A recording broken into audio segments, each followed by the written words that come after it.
Bom, eu sou a Marina, eu trabalho hoje como engenheira de software no Nubank. E todo mundo aqui conhece o Nubank? Ah, muito bom, então. A gente é uma fintech e o principal produto da gente hoje é o cartão de crédito. A gente tem também a NuConta, que é uma conta corrente, e a vantagem dela é que tu consegue que ela renda 100% do CDI, e tem o Rewards, que é o nosso programa de pontos. Bom, tem um monte de símbolo bizarro aqui. Vocês conseguem reconhecer pelo menos 2 dele? Olha só, muito bom. Bom, isso daqui é um pouco da stack do Nubank que eu mexo hoje. A gente usa Clojure no Nubank e a gente usa porque é uma linguagem funcional e, dado o nosso contexto de ser uma fintech, de mexer com transação e dinheiro das pessoas, ter uma linguagem funcional faz com que as coisas sejam imutáveis. Então, quem já mexeu em alguma linguagem tipo C ou Java, que você tem, por exemplo, uma variável que está no estado global e tu consegue criar qualquer função que vai chamar ela lá dentro e vai alterar essa variável. Então, isso em Clojure não tem, porque imagina como se fosse uma função matemática. Então tu tem uma função que recebe x e retorna x mais 2. Então, tudo que essa função vai retornar está dentro do que ela recebeu. Então, você não está alterando nada no escopo global. E esse rolê de... Isso ajuda a gente a ter menos bugs, de certa forma. Isso também ajuda a gente a... como é imutável, a gente... No nosso banco, que é o Datomic, tudo que está salvo, a gente salva, tipo, em termos de histórico. Tem um Git, todo mundo conhece Git? Olha só, estou muito feliz. Bom, o Git, imagina o Git, só que um banco de dados que nem o Git. Então, você vai lá e cria um arquivo. Aí você cria um commit. Estou criando um arquivo. Aí você vai lá e altera o arquivo. Aí você vai criar outro commit e vai ver a alteração desse arquivo. O nosso banco de dados funciona exatamente assim. Então, você cria, por exemplo, o endereço de um usuário. Aí o usuário diz, eu me mudei e eu quero alterar o endereço. A gente, sem precisar se preocupar em fazer nada, a gente vai ter o histórico do endereço desse usuário, e isso ajuda a gente a ter controle das coisas e até em caso de bugs a gente sabe tudo o que aconteceu. Então, eu consigo dizer exatamente qual era o estado da fatura de alguém no dia 3 de setembro, porque eu consigo ver o banco de dados no dia 3 de setembro, por exemplo. Bom, a gente usa Kafka, seguindo a palestra do RabbitMQ que vocês viram antes, a gente usa Kafka, que é mais ou menos... tem o mesmo objetivo, que é ter coisas assíncronas. Então, eu vou falar um pouquinho disso depois, mas toda vez que a gente quer fazer alguma coisa, como, por exemplo, fechar fatura, imagina fechar fatura de 5 milhões de clientes, não é muito fácil e às vezes dá muito trabalho, porque é muito fácil dar algum bug ou acontecer alguma coisa e quebra o fluxo todo. Enfim, com o Kafka, como a gente tem coisas assíncronas, se alguma coisa der errado, a gente consegue refazê-las depois e a gente consegue ter, de certa forma, um controle melhor desse fluxo. Bom, tem Clojure Script também. Imagina Clojure, que é uma linguagem funcional e tem um monte de parênteses que é baseado em Lisp, com JavaScript e com React. A gente usa desse jeito lá no Nubank e a gente faz o nosso back-office assim. E tem também o React GraphQL, porque a NuConta, ela está no app, mas ela não foi feita com o Swift nem Kotlin. Ela foi feita com JavaScript, React Native e algumas bibliotecas que a gente usa em JavaScript também. Então, para quem quer vaga de UI, aí a gente tem também. E, bom, isso é um pouco da situação atual do que é o Nubank hoje. Só que a gente tem uns 90 serviços em pé, então se eu tenho S1, S2, S3, imagina que eu tenho até o S90, então multiplica isso por muito. E a gente faz isso porque, no lugar de você ter um monolito, que é uma aplicação enorme, que toda empresa, quando eu falo da empresa, é mais de 140 pessoas da engenharia mexendo num projeto só no Git, a gente tem, na verdade, vários projetos pequenininhos e cada um cuida do teu próprio contexto. Então, eu tenho um serviço que cuida das taxas do cliente, eu tenho um serviço que cuida de transferência na conta, eu tenho um serviço que cuida só de ter todos os itens que a gente coloca na fatura, então todas as compras que o cliente fez. Eu tenho um serviço para cada coisa. Então, toda vez que eu quero, por exemplo, saber a fatura saber a taxa de juros de um cliente, eu vou fazer uma requisição HTTP para um serviço que cuida das taxas do cliente e eu consigo usar isso no meu serviço. Então, no lugar de chamar uma função que vai pegar alguma coisa no banco de dados que está na mesma aplicação, eu tenho que fazer uma chamada HTTP para isso. E, bom, a gente usa Datomic e tem o Dynamo também, que é o banco AWS que a gente usa. E, para fazer esses serviços, a gente usa Ports and Adapters, que é também chamado como arquitetura hexagonal. E a gente faz isso para todos os serviços, basicamente, em Clojure, é meio que a nossa convenção lá. É bom ter uma convenção desse jeito, porque é relativamente mais simples se eu quiser mexer no serviço de outro time. Não é tão simples, às vezes, porque eu não tenho contexto. Então, se eu cuido de alguma coisa de cartão de crédito, entender código usando conta é um pouco difícil, porque eu não sei como a conta funciona. Mas a gente, na arquitetura, assim, como a gente tem 90 serviços em produção, na real, 90... Tem um serviço que tem 16 máquinas especificamente, então não é só 90, é 90 vezes muitos. Então, a gente tem muito serviço hoje na AWS. E, bom, então a gente organiza serviços assim. Aqui tem uma setinha. Bom, a gente tem 3 camadas. Esse tipo de arquitetura, esse tipo de organização também é chamado de cebola, porque você tem as casquinhas da cebola e cada casquinha seria tipo uma camada.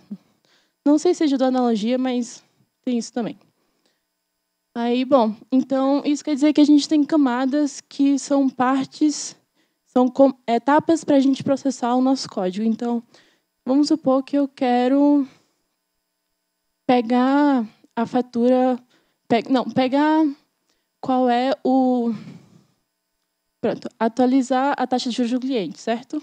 Então, vamos supor que alguém entrou no Nubank e a gente limita a taxa de juros. Então, a gente vai ter que fazer uma requisição para esse serviço e dizer, toma essa taxa nova e atualiza aí esse serviço. Então, no Ports and Adapters, você tem várias camadas de como tu vai processar esse código. Então, eu fiz uma requisição para o serviço, vai passar por uma das portas que a gente tem, seja HTTP, seja o banco de dados, ou seja o Kafka. Então, toda vez que a gente recebe alguma coisa, vai passar por uma dessas entradas, assim. E a gente tem, depois disso, a gente tem os adapters, que você vai, por exemplo, eu digo que o cliente tem nome e sobrenome, mas no meu serviço eu quero que ele esteja só nome completo. Então, eu tenho que fazer a adaptação de todos esses dados que eu recebi para o jeito que eu quero usar. Então, a gente tem os adapters para isso. Então, se eu quero, por exemplo, às vezes a gente muda o nome das variáveis no que a gente recebe nesses adapters. Enfim, todo que é dado que a gente quer tratar de um jeito diferente que a gente recebe, a gente trata aqui. E, por último, tem logic. Então, por exemplo, eu quero atualizar qualquer coisa, eu quero... pensar no exemplo. Atualizar a taxa de juros de novo. Então, eu faço a requisição, certo? Faço a requisição e eu mostro... eu tenho esse cliente tal e eu tenho essa taxa de juros. Aí talvez eu queira que taxa de juros se chame só taxa ou qualquer outra coisa. Então, ele vai passar pelos adapters e vai transformar o modelo de dado para o modelo de dado que eu quero tratar. E no logic, ele pode multiplicar um número ou fazer algum dado. Ou eu quero dizer agora, dada essa taxa de juros, eu quero que ele tenha a taxa de financiamento. Que é assim, só para dar um pouco de contexto, a gente tem a taxa que o cliente paga o mínimo, então ele entra em revolving, que ele vai ter uma taxa de juros menor do que se ele atrasasse. Então, a gente tem uma taxa de juros disso. Tem a taxa de juros do cliente atrasar também, e tem a taxa de juros de financiar a fatura, porque temos uma feature que você pode parcelar a sua fatura e não entrar em atraso. Então, só aqui a gente tem 3 taxas de juros diferentes, certo? Então, se eu disser que, dado uma taxa de juros, que, por exemplo, a nossa default hoje eu acho que é 14%, eu quero dizer 14% de atraso. Eu quero dizer que a de financiamento é 1% a menos. Eu vou fazer uma conta lá, não sei se é 1%, mas vamos supor que é. Então, no Logic, eu vou preparar e fazer qualquer conta que eu queira fazer com esses dados. Essa daqui é a nossa pirâmide de testes atual. Na base da pirâmide, a gente tem um teste unitário, que é esse rolê todo de eu quero saber se eu estou realmente dizendo que, dado uma taxa de juros, eu tenho uma taxa de financiamento, eu estou calculando certo. A gente usa isso. Tem um Postman, que é o nosso teste de integração mocado. Então, eu faço um teste que pega todo o código de ponta a ponta, mas ele não salva no banco de verdade, ele não faz requisições de verdade. E tem um teste de contrato, que eu vou explicar um pouco mais calma depois. E tem o E2E, que é isso daqui, que é o fazer esse fluxo de verdade batendo em vários serviços. Aí, bom, para começar nos testes unitários, eu vou testar se faz sentido realmente toda a lógica que eu quero que as coisas tenham. Uma coisa difícil hoje no nosso contexto é fazer contas. Então, por exemplo, você tem o SET, tem o OF, tem que calcular um monte de coisa em cima de um monte de coisa. E a gente tem que testar se essas funções que a gente criou para calcular, por exemplo, se o cliente atrasou, a gente vê se a gente está realmente cobrando a taxa de juros correta. Tipo, se ele atrasou, sei lá, R$100, ele tem 10% de juros ao mês. Então, eu vou ver se realmente estou cobrando 110. Esse tipo de coisa para testar se as funções calculam certo, a gente testa nos testes unitários. E os adapters também. Então, se eu digo que eu estou recebendo nome e sobrenome e eu trato como nome completo dentro, eu vou fazer teste disso aqui. E esses testes são mais fáceis de manter, de certa forma, já que eles só englobam a parte menor assim, do sistema. Então, a parte mais isolada, eu consigo testar vários casos happy e unhappy path. Então, nesse teste também, aí, lógico, comportamento. E tem uma coisa que a gente gosta muito no Nubank, que são tipos. Tipos, a gente não tem closure, e quando eu falo que a gente não tem tipo em closure, quer dizer que closure é que nem Ruby ou Python. Toda vez que você cria uma função, você não diz que, por exemplo, essa função recebe a função de soma. A função de soma recebe um número x, que é um inteiro, e retorna um número y, que é um inteiro também. Ou a função de juntar o nome completo. Ela recebe um nome que é um string e retorna outro nome que é um string. Então, esse tipo de tipos, esses tipos, a gente não tem closure por padrão, mas a gente coloca porque como a gente tem 140 pessoas mexendo em código todos os dias, a gente vai ter gente que muda de time, vai ter gente que entra e sai da empresa. Então, é muito, muito mais fácil você ler um código que você sabe o que aquilo recebe, o que aquilo retorna, do que você só ler e tentar entender. Assim, você vai conseguir ler e tentar entender, mas eu quero criar uma função que também recebe isso, mas será que essa variável também tem aqui, ou eu posso usar esse tipo de dado? Então, tem essa vantagem da gente colocar tipos nas coisas, e tem a vantagem também que, se eu crio uma função, que é a função de soma, e quando eu retorno uma letra, tipo, não faz sentido eu retornar um string. Então, a gente usa a validação de esquema também nos testes unitários.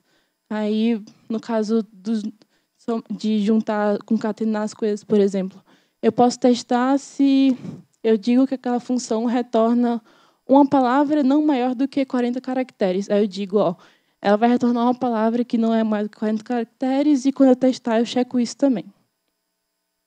E, bom, tudo é imutável. Então, quando eu falei que a gente não altera uma variável global, é muito, muito mais fácil eu só ver se eu recebo uma coisa e retorno outra, do que eu testar um objeto, por exemplo, e ver se, em Ruby, por exemplo, você tem uma classe pessoa, essa pessoa tem o método atualizar nome.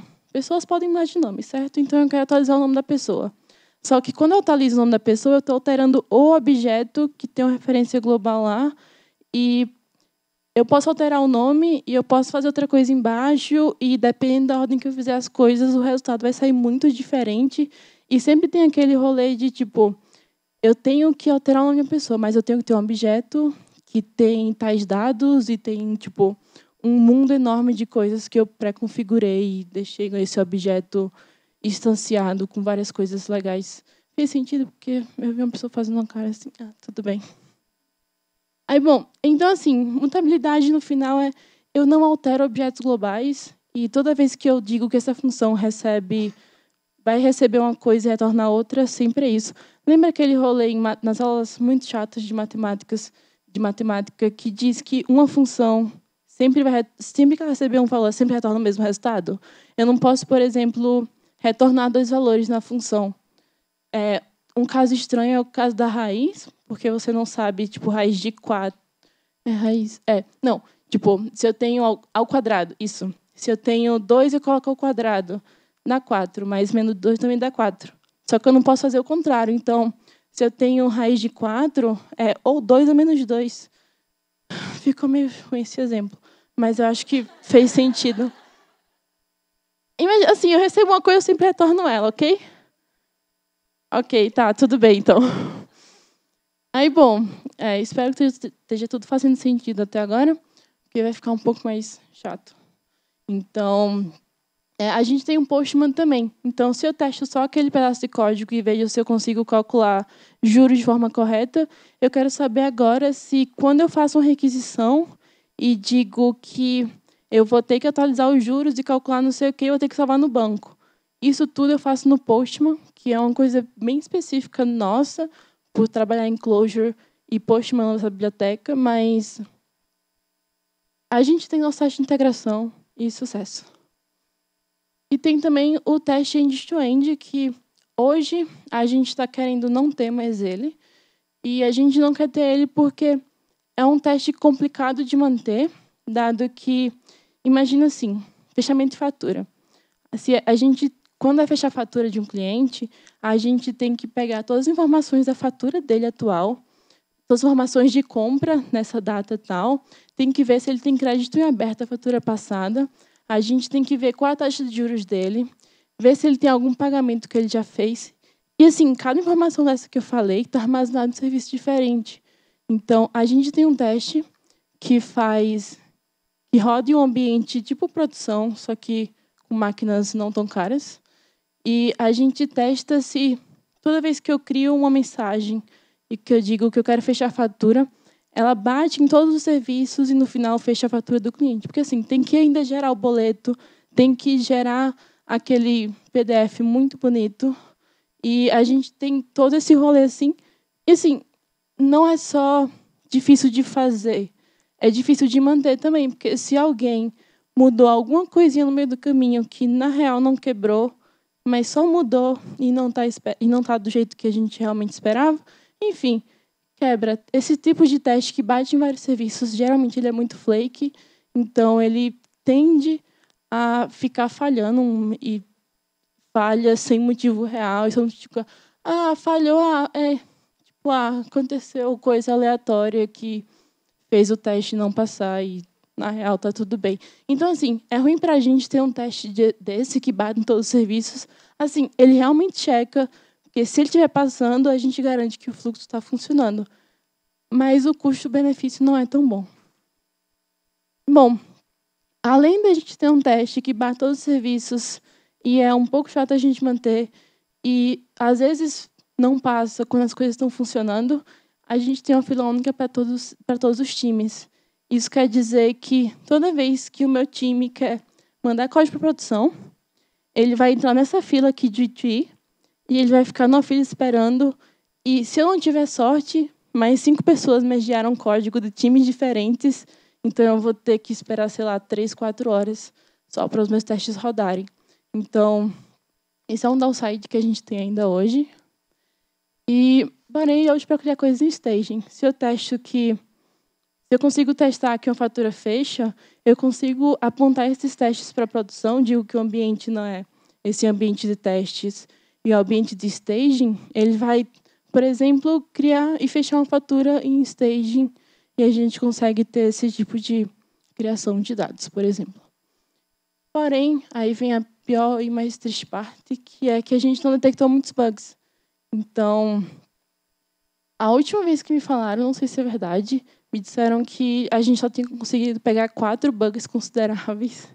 Então, assim, é muito trabalho para a gente só pegar 4 bugs. E, assim, não vale a pena. Aí tem um blog post do Google. Esse blog post é 2015. E ele diz que não é muito legal fazer teste end-to-end.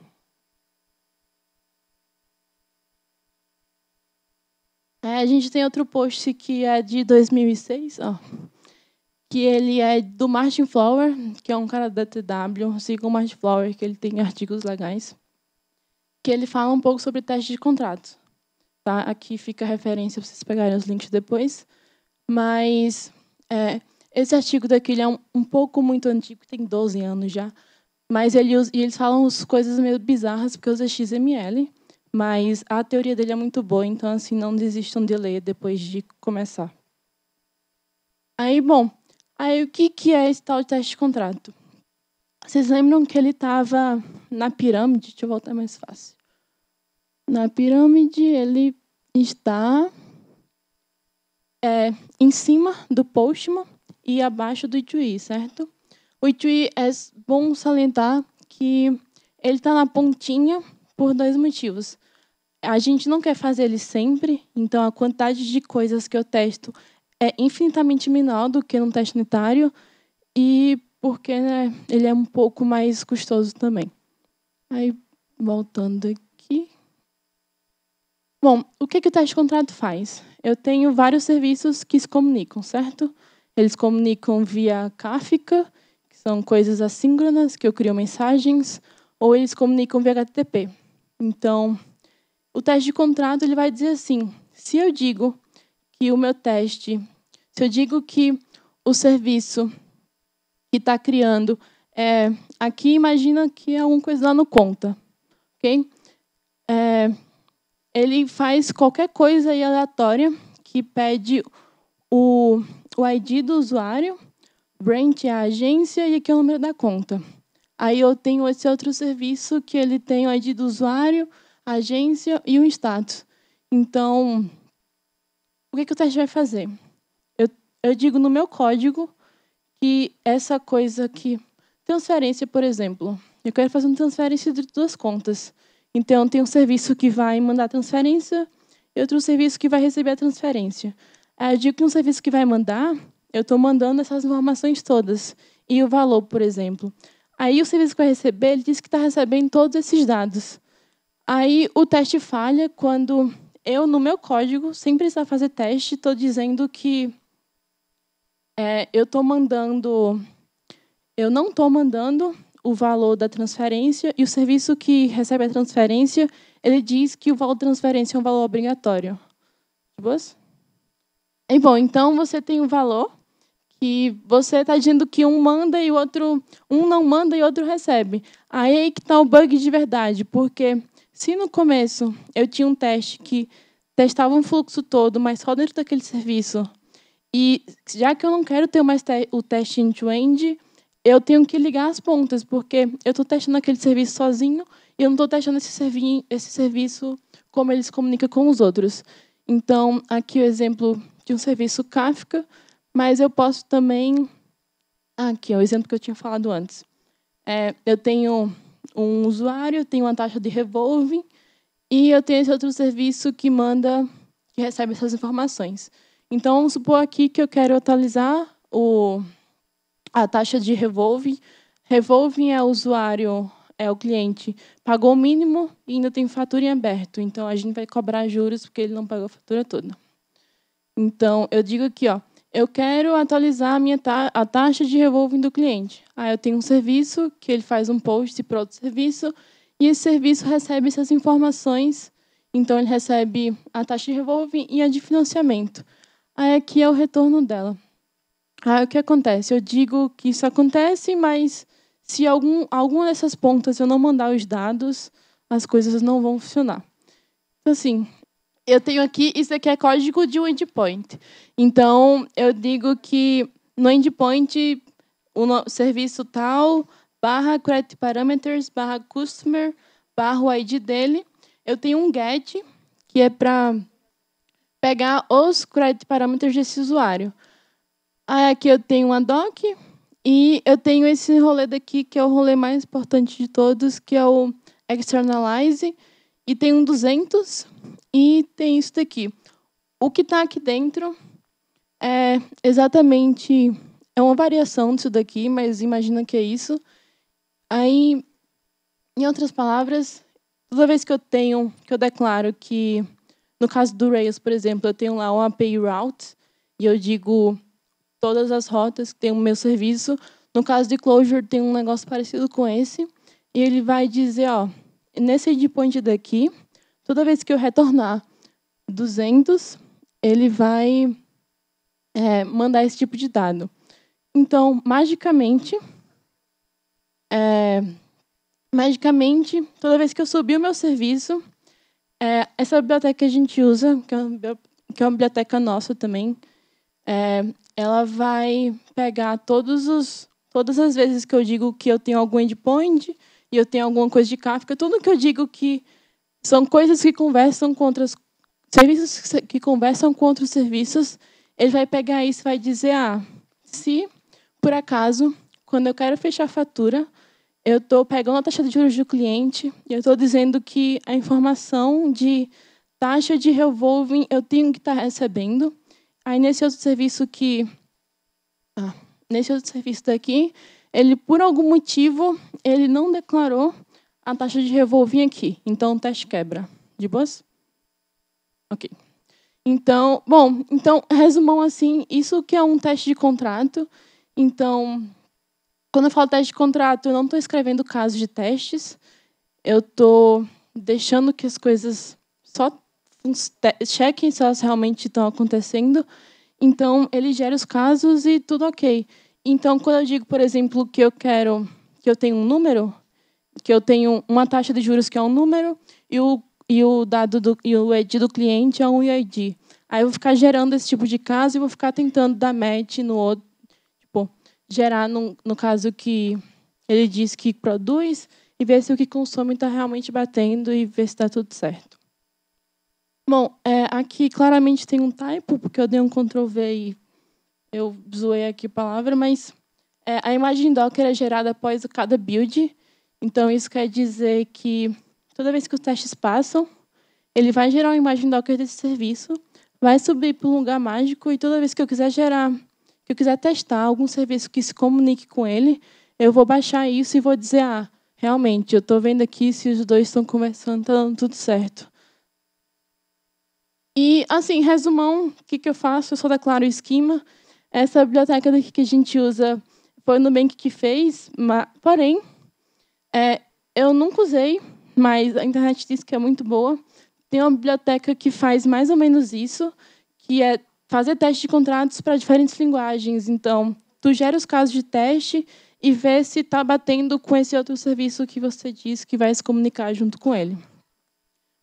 Hoje, toda vez que eu mergei o código, eu faço fiz um commit lá, um PRzão, alguém aprovou, mergei o código, ele passa por um pipeline de testes maravilhosa e já vai para produção. Então, a gente tem 3 etapas. Com o E2E, a gente tem mais uma, mas o mundo maravilhoso que a gente quer é sem o E2E. Então, vamos focar aqui. E aí, bom, na etapa de build, a gente checa se os testes passam. Se eles passam, a gente roda os testes de contrato, tipo, os testes unitários, testes de contrato, e a gente gera uma imagem no Docker e sucesso. Bom, a gente não tem QA, então a gente tem esse trabalho todo de estar criando uma biblioteca nossa, porque a gente não tem gente que vai testar o fluxo todo, até porque seria difícil. Imagina a gente querer subir código para produção e ver manualmente se o fechamento de fatura funciona, ou ver manualmente se transferência na conta está funcionando, ou se as coisas que são estupidamente complexas em termos de eu tenho várias partes do sistema fazendo isso, acabam não sendo tão de boas para testar. Mas a gente faz rollout das features, então, assim, a gente testa primeiro com a parte da base, 1%, 2%.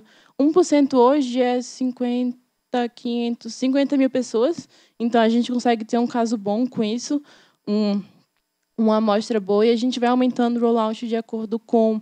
A gente sabe que as coisas realmente funcionam e está tudo bem. Uma parte chata do nosso negócio é que tem muito edge case. Então, por exemplo, um cliente que atrasa a fatura, mas faz um pagamento tipo no outro dia e por algum motivo esse pagamento não funcionou, ele faz uma compra e dá um bug no limite. E assim, é um caso que você olha assim, nossa, isso nunca aconteceu. Você vai acontecer com 10 mil pessoas, o que é uma porcentagem muito pequena da base, mas ainda assim é muita gente.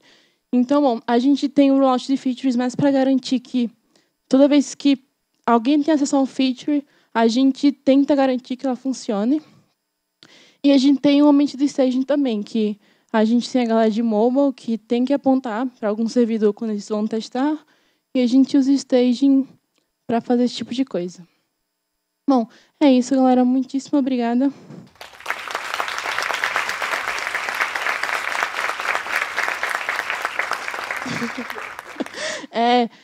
A gente tem vaga.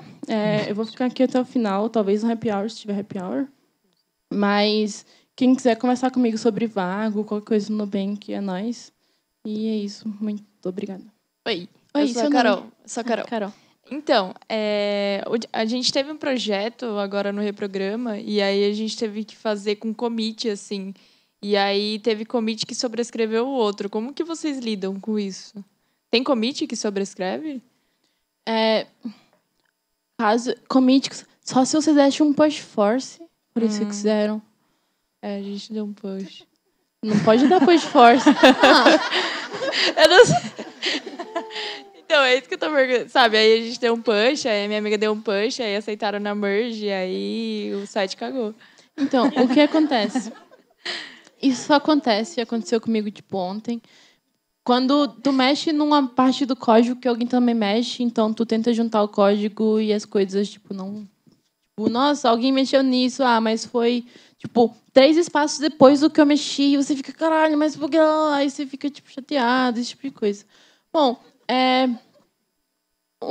nesse caso, tipo, this is life, mas eu recomendo tu dar pull no código antes, tipo, tu baixar as alterações antes de mandar sempre. Então, diminui relativamente um pouco o risco, mas às vezes acontece. Oi. Olá, eu sou a Fernanda. Oi, Fernanda. Eu queria perguntar sobre os testes unitários. Na lista, você comentou sobre os testes de comportamento. Eu queria que você falasse um pouquinho mais sobre o que você considera teste de comportamento e por que você colocou eles na categoria de unitários. Só queria que você explicasse um pouquinho mais, que eu achei interessante esse ponto. Boa. Pensando agora com a sua pergunta, talvez esteja errado colocar comportamento lá, mas quando eu falo comportamento, a gente pensa primeiro em BDD, porque é o Behavior Drive Development, mas quando eu falo comportamento, me desculpa, galera, que tem informação errada nos slides, mas seria no Postman, na real, porque quando eu falo comportamento se o fluxo inteiro funciona. Então, quando eu penso no fluxo, é realmente uma ação do usuário não do usuário, mas de um outro serviço que tenta fazer uma requisição e tenta atualizar algum dado ou mexer naquilo. Mas seria mais isso. Mas aí, no caso, tipo, se tem testes dentro de um mesmo serviço, que não passe da barreira do serviço, Sim. Que teste o comportamento de classe se complementando, um fluxo um pouco mais completo? Sim, porque, por exemplo, no caso, fechamento de fatura. Fechamento de fatura, eu preciso muito de que um serviço faça uma requisição HTTP e pegue a taxa de juros do cliente. Então, eu vou fingir que quando, no meio do código, eu estou tentando calcular, sei lá, o saldo em aberto dele e eu preciso ter a taxa de juros. Então, eu vou dizer que, em algum momento do código, ele faz a requisição, mas, quando ele fizer a requisição, eu vou dar esse dado aqui como se fosse uma resposta. Então, a gente moca, porque muitos serviços conversam entre si de forma síncrona e a gente precisa desse tipo de dado para realizar o teste. Boa. Mais alguma pergunta? Olha só, deu tempo. Aí. Oi. Olá. Oi. Eu queria saber se o Nubank, desde o início, tem esses testes todos, ou foram criados depois de um tempo? Quando vocês começaram a sentir a necessidade de ter os testes automáticos? Seu nome? É Júlia, desculpa. Tudo bem. Oi, Júlia. A gente tem desde o começo, assim, o teste de contrato é uma ferramenta nova, então eu estou lá mais ou menos 1 ano e a gente ainda está colocando teste de contrato no serviço. Quando eu cheguei, estava começando a ter. Aí agora ainda está, tipo, não está 100%, sabe? Mas esse é o único caso. Desde o começo, a gente se preocupou muito. Então, quando eu falo que a gente tem arquitetura hexagonal e pós-blá, blá, a gente tem isso desde o início. Então, a parte boa do Nubank é que a gente não tem muito código legado, mas é porque quando a gente vê que alguma coisa está meio ruim, a gente vai e refratora. Mas, em termos de teste, sim. Até porque, desde o começo, a gente nunca teve ninguém para testar se as coisas estavam realmente funcionando, blá, blá. Então, isso foi imprescindível, assim, para a gente conseguir crescer e não ser de forma muito bizarra, assim. Oi. Acho que agora acabou. Mentira, eu tenho uma. Antes de vocês implementarem a própria solução de teste de contrato, vocês usavam alguma coisa já pronta? Não. Até porque é um pouco difícil ter enclosure e, como é num caso muito específico do nosso microserviço, a gente tinha a alternativa de usar alguma biblioteca em Java. Mas, como a gente tem closure com esquema e a gente tinha que usar os esquemas que a gente usa para gerar esses casos de teste, a gente está desenvolvendo. A parte boa é que a gente tem um time focado em deixar a engenharia mais produtiva. Então, eles acabam fazendo esse tipo de coisa, de matar o I2I, porque é ruim para um engenheiro passar 3 horas esperando o código para produção. Então, a gente sempre tenta fazer esse tipo de coisa. Nossa, obrigada. Palmas para a Marina.